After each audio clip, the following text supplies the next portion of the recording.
Hi y'all, I'm Chase. This is my 2021 Harley-Davidson Pan America Special. It is cold. This says 58, it is not 58. The temperature reading is 47. Yeah, that's what everything around my house is reading, so 47 degrees. It is a cold SOB today. It is December.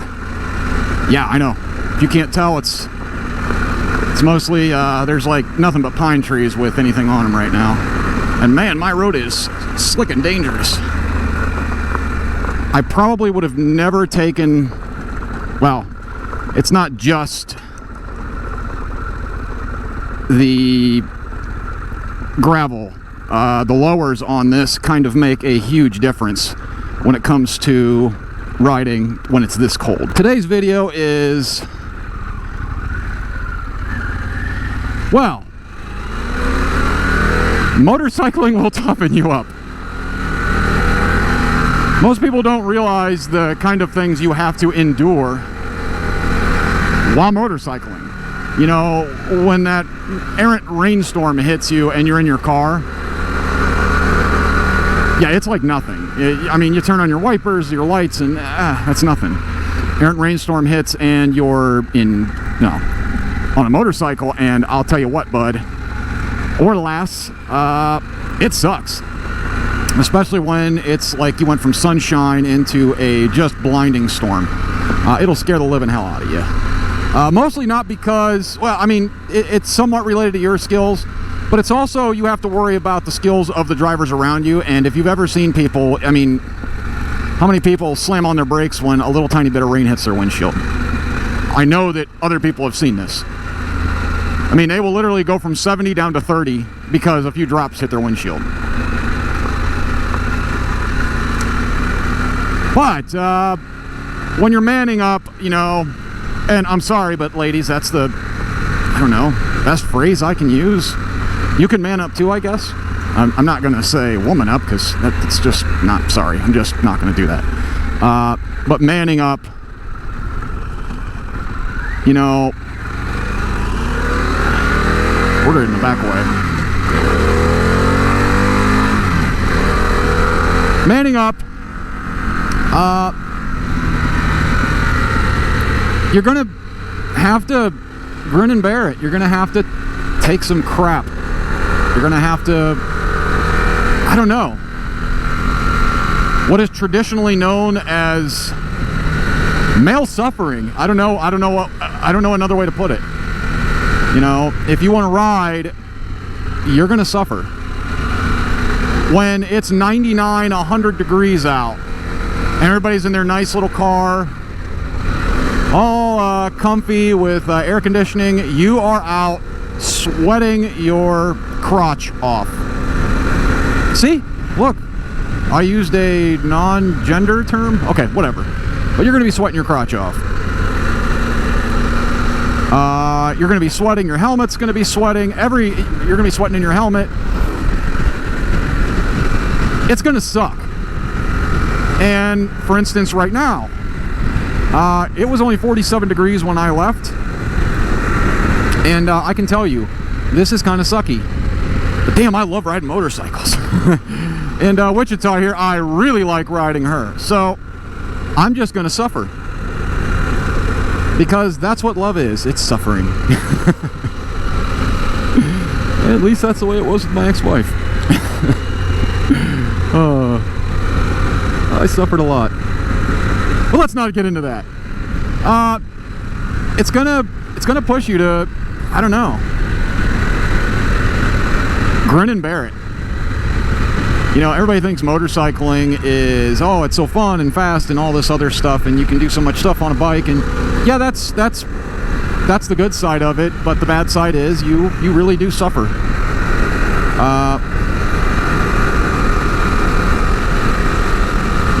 And that's, you know, that's something that no one wants to talk about, but you will get tougher. You'll come to accept, you know, things that you, my God, I don't know, maybe become a more rounded person? Well, okay, the ones that live. Let's just say the people that live. The people that live on motorcycles, after doing it for years, they learn a couple of things. One, if you're smart, you don't get in fights with four-wheeled vehicles. You don't start crap with vehicles that outweigh you and your vehicle by thousands of pounds, because that would be very stupid. You'll end up hurt. I mean, if you make somebody angry and they're in a pickup or an SUV or even a compact, I mean, the modern compact weighs 2,300 pounds.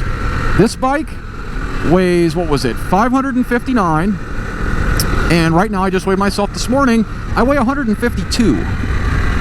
So I don't know what the math is. Maybe I'll put it right here. But yeah, I don't even come close to 1,000 pounds.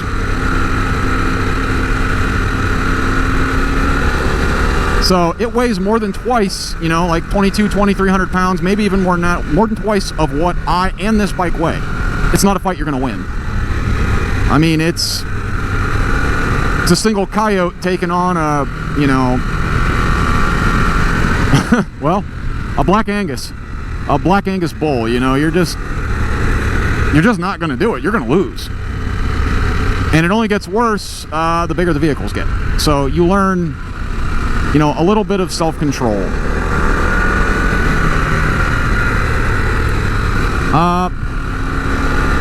Also, you learn, I don't know, unless you want to do a pass out or freeze to death, you learn how to dress for the weather, or not really dress for the weather, for the potential weather. You have no idea what's going to happen. Seriously, you don't know how many times I've went out and I get out, it's beautiful. I mean, sunny, clear skies. I'm riding for 20 minutes and get hit by a rainstorm. So you start checking things like, you know, well, you become like an old geezer. My God, motorcycling makes you old. And by that, I mean you start checking the radar. So you're checking the radar, making sure there's no, you know, storms coming, things like that.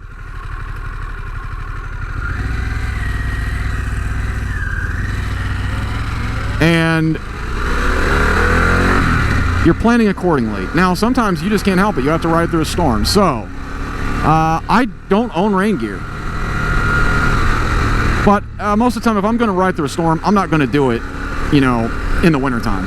That would be very dangerous. I'm sorry. I'm not comfortable doing that. I'm not that good of a motorcyclist. I am mediocre at best. And we're probably talking closer to the bottom rung of mediocre.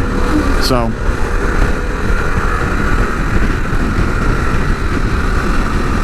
I'm not gonna go out in, you know, this cold, and if it's raining or sleeting or anything like that, it's just, I'm sorry, it's too dangerous. I don't want to freeze. I don't want to get hurt. I have a certain amount of confidence in myself, and I know better than to, I don't know, overestimate my abilities. But if it's during the summertime, I'll probably do it. I'm not that afraid of rain. I never have been. I mean, everybody else is kind of afraid, I guess, but I'm not.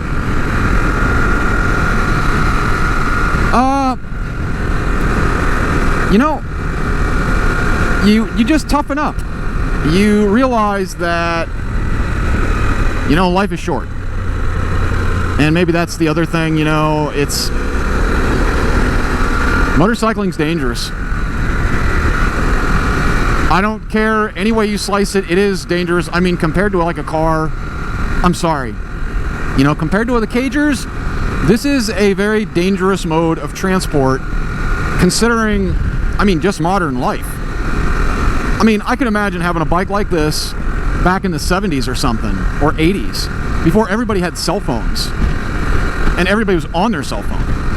What a wonderful time that would have been. But now, with everybody on their cell phones and everybody distracted, you know, you're taking a risk. And honestly, that's kind of what men have done for eons. I mean, that's how humanity has progressed this far. We take risks, damn it. And mostly it was men taking those risks. You know, you want to find a new trading route or a new land for your people to settle because, you know, overpopulation or something like that, well, you hopped on a damn boat and you went. Or you want to see what that big, huge circle in the sky is all about. So you strap yourself to something that explodes and fly your butt all the way there.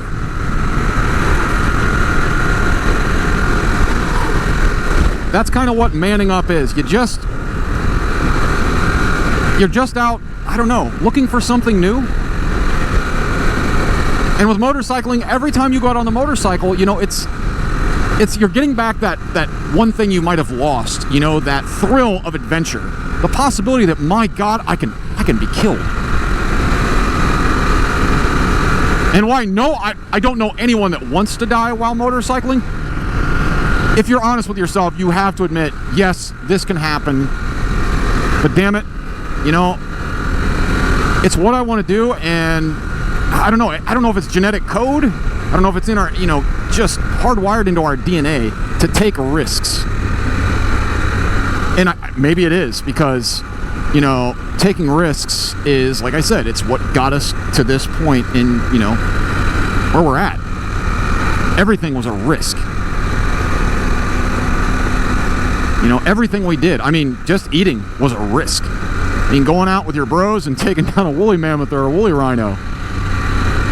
You know, you were taking a risk.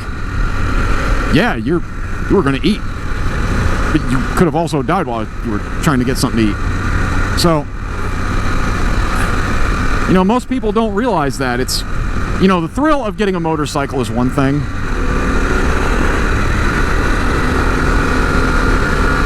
And I think a lot of people don't consider that part before they get it. But I think it's, like I said, it's hardwired into your DNA to want to do that, to seek adventure, to seek excitement. You know, and the way society is today, I mean, what excitement is there? I mean, sitting and watching a movie, yeah, nothing will get your pulse racing, your adrenaline pumping. I mean, besides like racing, or I mean, there's very few things in this world anymore that can get your pulse racing like that. And, you know, I talked to a guy recently, and he said, you know, motorcycling and, you know, just, I don't know, excitement, it's like it's dying. And I think I'm going to try to do everything I can to stop that from happening. I mean, just going 100 miles an hour on a motorcycle is, man, it's unbelievable. Just 100. Faster? Well, if you've watched any of my videos where I get on the freeway, and I kind of venture into Mexico, let's say, man, I'm not laughing because of fear. I'm laughing because there's nothing like that rush, you know. And maybe that's why, I don't know, that's why it's maybe so frowned upon, you know. People, maybe it's just been bred out of some people that, or maybe the people that seek this out, they were the adventurers, the fighters, the, you know, the guys who go out on the battlefield and swing a sword at another person. The ones who said, to hell with it, let's hop on the boat and we'll go looking for something new. Maybe that's the kind of people that seek motorcycling or racing or any of these things that could honestly just kill you.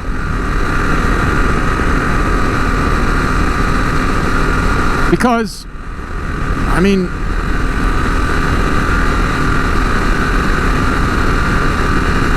there's something missing for some people in society, and all of us can feel it. The ones that want to do something, that, and there's just something like something's been taken away from us.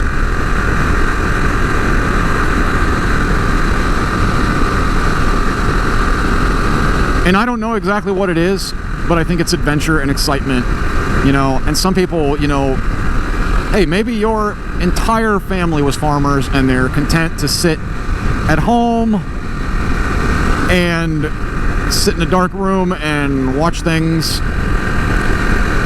But maybe they weren't. Maybe you have that itch. And you know, if you have it, you don't know how many people I've suggested get on a bike. Just go out, get on a bike, and try it. I mean, the cheapest way you can get onto a bike, go take a safety course. Like Harley-Davidson offers safety courses. You don't even have to have a bike. You can get a feel for it, and you don't have to buy a bike. It only costs you like $200 or $300, I think. It's not even that much. So, I mean, you're only out a couple $100. You got to experience a motorcycle, and you can, you know, be the man that you were meant to be. Or, whoa, man. But, let me know what you guys think. You know, it's, I don't know. Going out in the cold like this, riding, it just made me think, you know, suffering builds character. It also hurts. I don't know why, but I think it makes you a more well-rounded person. And I hate to say that, because I've had a lot of suffering. But somehow I ended up some sort of optimist. And I would have, if you'd have told me 15, 20 years ago that's the way I would end up, I would have laughed in your face and told you you were full of shit.